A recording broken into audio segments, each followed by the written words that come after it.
अस्सलामुअलैकुम, INN news के साथ मैं हूँ रुबाबक। सबसे पहले news headlines. Bureau chief district east Mukhtar Ahmad Bhatti की रिपोर्ट के मुताबिक हमारे निज़ाम तालीम इंतहाई कमज़ोर हो चुका है। पाकिस्तान में तालीम का मयार रोज़ बरोज़ बढ़ता जा रहा है, लेकिन इंतहाई नागुफ्ता हालात में भी साकिब रोज़ अकेडमी में इंटरमीडिएट कॉलेज पाकिस्तान में तालीमी मयार को बेहतर बनाने के लिए अपनी कोशिशें जारी रखे हुए हैं। उनके साकिब रोज़ अकेडमी में 1500 के करीब बच्चे और बच्चियां तालीम के सेवर से आरास्ता हो रहे हैं। इस इदारे में दुनियावी तालीम के साथ कुरानी और दीनी तालीम पर खुसूसी तवज्जो दी जा रही है।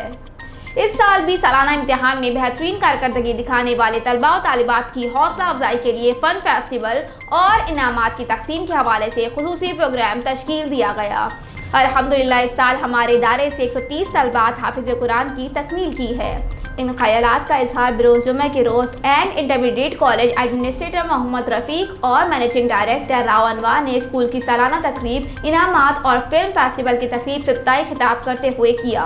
जबकि मेहमान खुसूसी में हाजी इकबाल, जावेद नागौरी, जमीयत उलमा इस्लाम के रहनुमा नूरुल हक और शरीफ फाउंडेशन पाकिस्तान के youth vice president Mukhtar Ahmad Bhatti और शरीफ फाउंडेशन चेयरमैन परवेज इकबाल अराही ने तकरीब में खुसूसी तौर पर शिरकत की।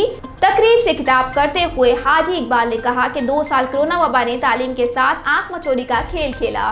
कभी तालीमी इदारे खोल दिए जाते हैं और कभी बंद कर दिए जाते हैं। इससे एक तरफ तालीम का नुकसान हुआ तो दूसरी तरफ तालिब इल्मों का कीमती वक्त ज़ाया हुआ। तो कोरोना ने जाते जाते बच्चों को खुश कर दिया। कोरोना का बहाना बनाकर मैट्रिक और इंटरमीडिएट के 4 पेपर दिलवा कर उन्हें कामयाब कर दिया। ये चीज़ तालीमी निज़ाम के लिए अच्छी नहीं। उन्होंने कहा कि पाकिस्तान में तालीम के मयार को बुलंद करने के लिए हमें बहुत मेहनत की ज़रूरत है। जावेद नागौरी ने कहा कि आज के नौजवान नस्ल ही कल पाकिस्तान को संभालेगी। आज अगर तालिब इल्म मेहनत करेंगे तो कल पाकिस्तान को किसी परेशानी का सामना नहीं करना पड़ेगा। हमारे निज़ाम तालीम को बेहतर बनाने के लिए सबसे पहले फ्रंट टीचर को भर्ती किया जाए ताकि सूरत हाल कैसी भी हो वो अपनी जिम्मेदारी को पूरा कर सकें। उस्ताद को ईमानदारी से तदरास का सिलसिला बरकरार रखना चाहिए और स्कूल इंतजामिया को चाहिए कि अगर मुल्क में कोई भी ऐसी सूरत हाल पेश आए जिसकी वजह से तालीमी इदारे बंद करने पड़े तो तालिब इल्मों को ऑनलाइन तालीम दी जाए। हमारा मकसद बच्चों को सिखाना है। कोरोना की वजह से प्राइवेट स्कूलों में ऑनलाइन तिजारत जारी रही, लेकिन उसमें मजीद बेहतरी की गुंजाइश मौजूद थी।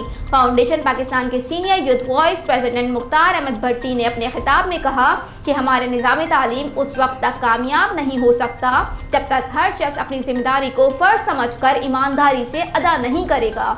जिस तरह एक पंखे के 3 पर होते हैं और वो 3 पर अगर काम ना करें तो पंखा चलता नहीं है और हवा देता नहीं है, इसी तरह उस्ताद, वालिदैन और तालिब इल्म तीनों को जिम्मेदारी के साथ अपनी जिम्मेदारियां पूरी करनी होंगी। उस्ताद और वालिदैन के बगैर तालिब इल्म का कोई वजूद नहीं और तालिब इल्म के बगैर उस्ताद का कोई वजूद नहीं। लिहाजा हमें मिलकर काम करना होगा।